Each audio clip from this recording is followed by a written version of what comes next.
The Virtual Curbside is a production of the Utah chapter of the American Academy of Pediatrics, the Utah AAP, working together to improve children's lives through education, advocacy, and networking.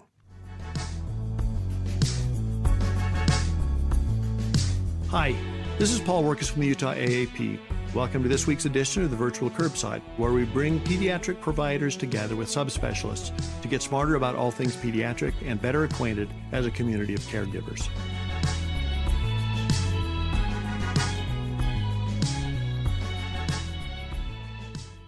The Virtual Curbside is brought to you in part by a generous grant from Primary Children's Hospital. Primary Children's Hospital, the child first and always. Welcome back to the Virtual Curbside. A few months ago, we talked about a book by Jonathan Haidt called The Anxious Generation that really, I think, makes a persuasive case that social media, that phones are taking a toll with kids with anxiety and other issues. We wanted to return this month with Angelo for our book club about his book that's aimed for kids to try to make a persuasive case to them, called The Amazing Generation. Welcome back, Angelo.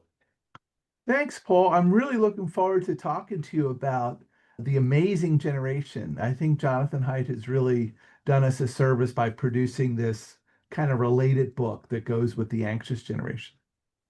Did you like the book?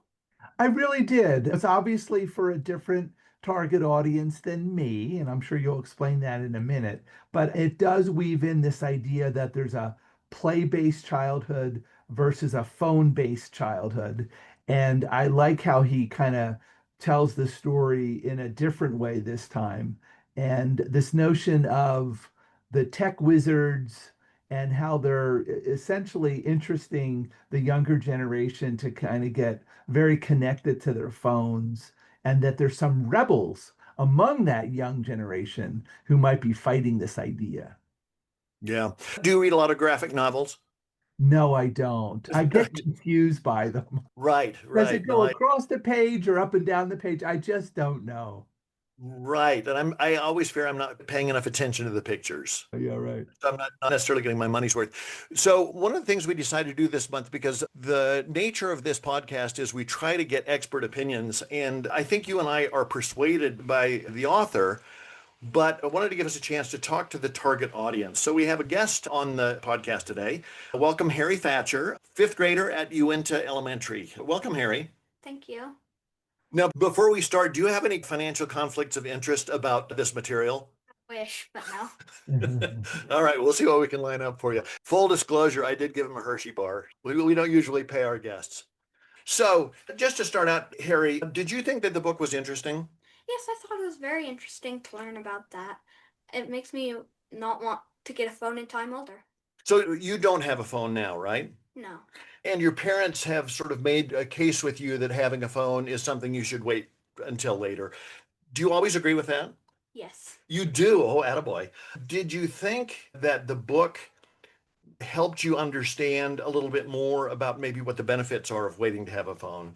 Yeah, I didn't understand a ton before this, but now I understand more. Oh, that's good. So there's a lot of graphic novel part of this, and I know you read graphic novels. Did you think that was an interesting part of the book? Yeah, I thought it was interesting. It's fun to read. Fun to read, and if I remember right, the story has to do with some kids who don't have phones, and then this one person who has a phone who is missing out on a lot of stuff. Is that what you understood? Yes, that's what I understood. Yeah. Do you have friends who have phones? I have a few, yeah.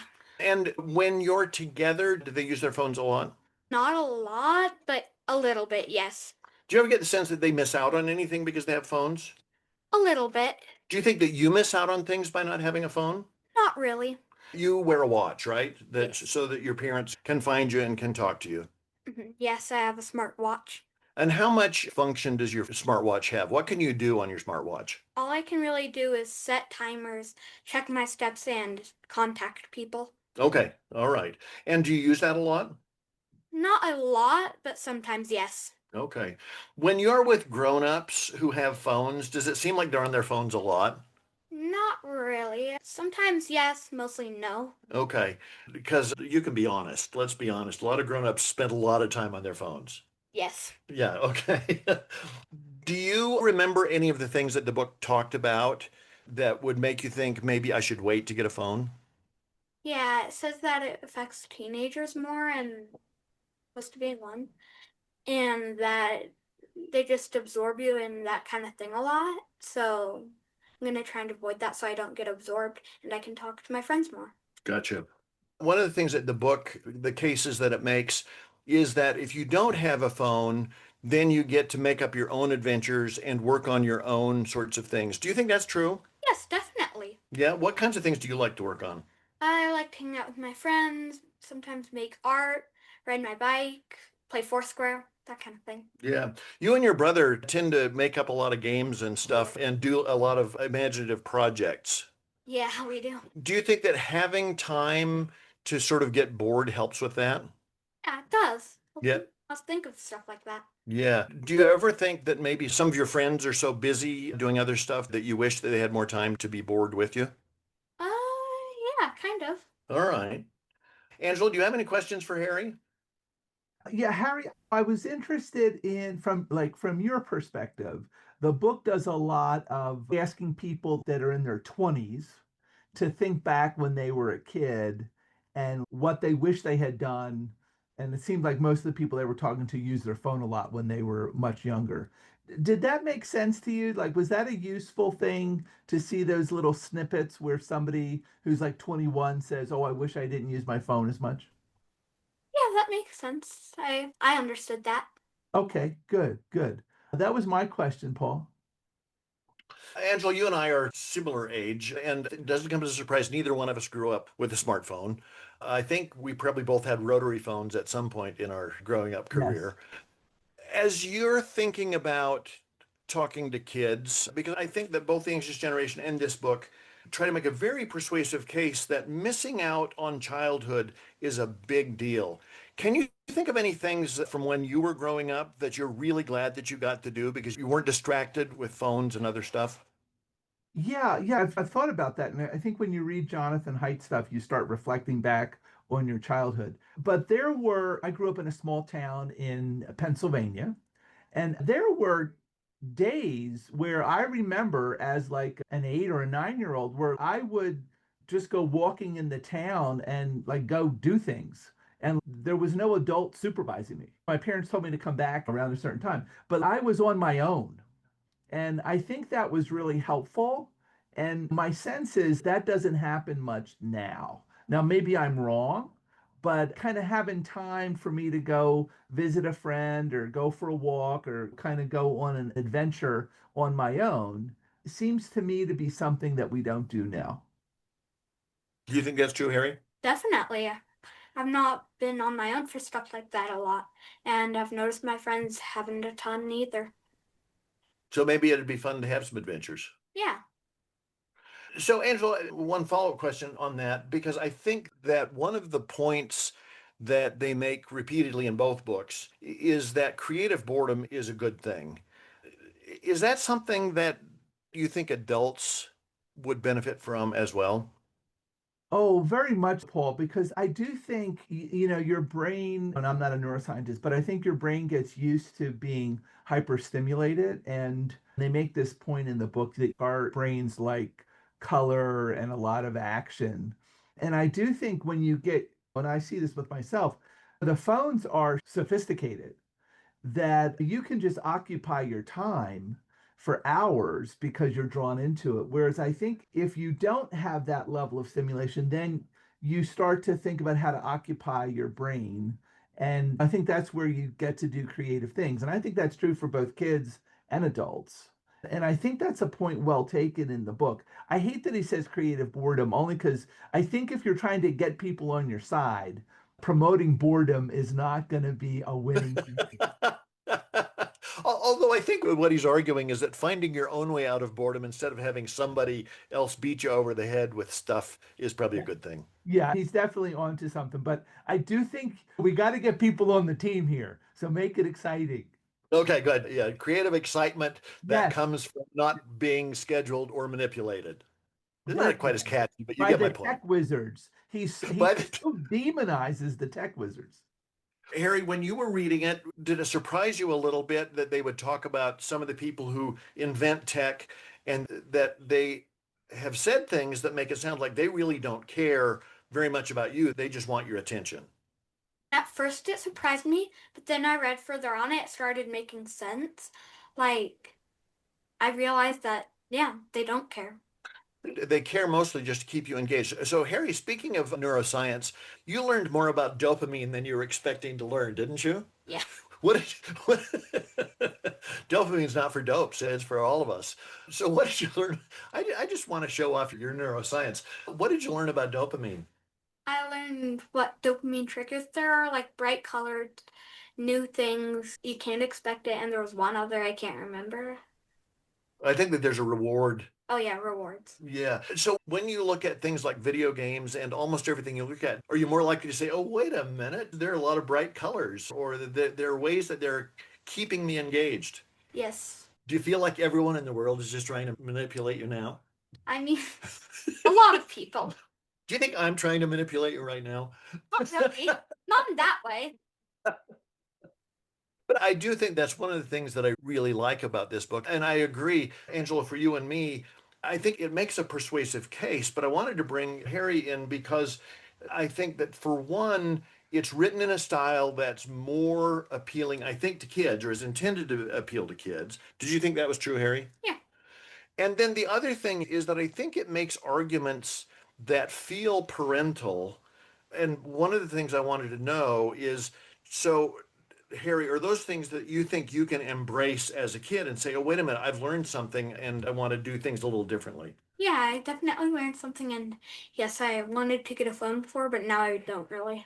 So, do you think you'd recommend this book to any of your friends? I recommend it to all of them, really. Okay, well, then you should have a book club about this. Angela and I can recommend all kinds of books that will put you to sleep. Oh yeah, good to great. Oh yeah, no, it'd be wonderful. All right. Well, Harry, you've been a very good sport today talking to us about this book, and we should have you back sometime. But, Angelo, anything else you've thought about?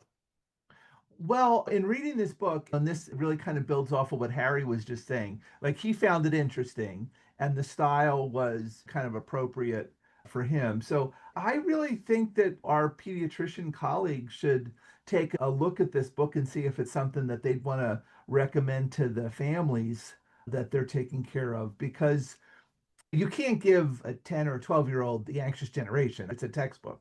But this seems to be a distillation of that, written in a way that's appropriate, age appropriate, and the message gets through.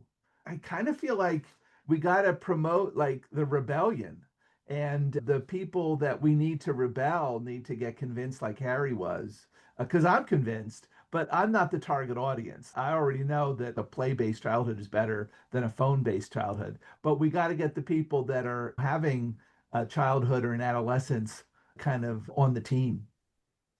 The other thing I thought was fascinating is how nuts and bolts this was. They really Yeah. get into not only that the tech companies want to manipulate you, but here's how they do it. And here's why they do it. And they do it to keep your focus, not even necessarily because they want it to be entertaining, but because they want to be able to, as they often say, if something is free, then you're the product. And I think they really do a good job of laying that out. And I hope that it's in a form that kids can appreciate. The other thing I would say, Paul, is I think they were really transparent and frank, and they made the parallel to the cigarette companies, because that's exactly Yes. what the cigarette companies did, right? They had scientific inquiry going on in their R&D shops, and they knew that the more nicotine you stick into the cigarettes, the more you smoke, and that if you target the kids, then they get hooked, and then there'll be a lifelong smoker. I think that kind of dirty little secret has to get out there. Yeah. It's not terribly uncommon that parents will ask how I feel about their kids having phones and being on social media. And I do some of that in an anticipatory way as well. And one of the things I really liked about this book is that it's a kid-friendly version that really, I think, gives a rationale more than just rules. Yes, exactly. Because I am so old that when I started out, the rule was just don't put a TV in your kid's bedroom. Yeah. And now there's a TV in every kid's back pocket. Yes, exactly. Exactly. But All right. So, I must admit, I really want to thank you, Paul, for inviting our guest Harry, because on public health, It's really important to check in with the people that we seek to serve. And Harry is the archetype of the person we're trying to serve. So having your input was really helpful, Harry. Thank you. So thumbs up from all three of us? Yep. All right. Well, thanks, Angelo. We'll look forward to talking to you in a couple of months. We'll have to come up with another book and keep talking. It won't be a graphic novel, though, Paul. I'm sorry. Yeah, all right. I'll go back to the drawing board. Okay, good. Thanks, Angelo. Always good talking to you.